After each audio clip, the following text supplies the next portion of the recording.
नमस्कार दोस्तों, आप सब देख रहे हैं टॉप या न्यूज चैनल में। आपके साथ आपका भाई संजीव कुमार शुक्ला। दोस्तों, या खुदा जो सॉन्ग अभी अभी रिलीज किया गया टी सीरीज हमार भोजपुरी के यूट्यूब चैनल पर, यह सॉन्ग मात्र 1 घंटा में विश्व का रिकॉर्ड तोड़ दिया। जी हाँ दोस्तों, आप सभी को बता दूं, यह सॉन्ग एक मिनट पर लगभग 1000-2000 व्यू जा रहा है। जी हाँ, आप सभी को मैं सबूत के साथ दिखा दूं। जैसे कि पहले देखिए 57 मिनट, 58 मिनट, उसके बाद 59 मिनट, उसके बाद देखिए 1 घंटा। कैसे 1 घंटा में 81,000, 1 लाख लगभग भागते जा रहा है व्यू।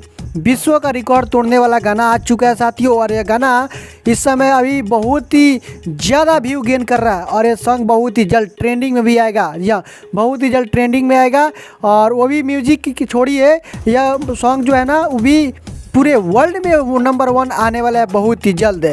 तो साथियों, या खुदा सॉन्ग रिलीज हो चुका है टी सीरीज हमार भोजपुरी के यूट्यूब चैनल पर, जाकर सुनिए। बहुत ही तगड़ा सॉन्ग है और अब तक का सबसे बड़ा बवाल सॉन्ग आ चुका है। तो साथियों, मिलते हैं फिर से एक नए लेटेस्ट अपडेट के साथ। तब तक let take care, bye bye.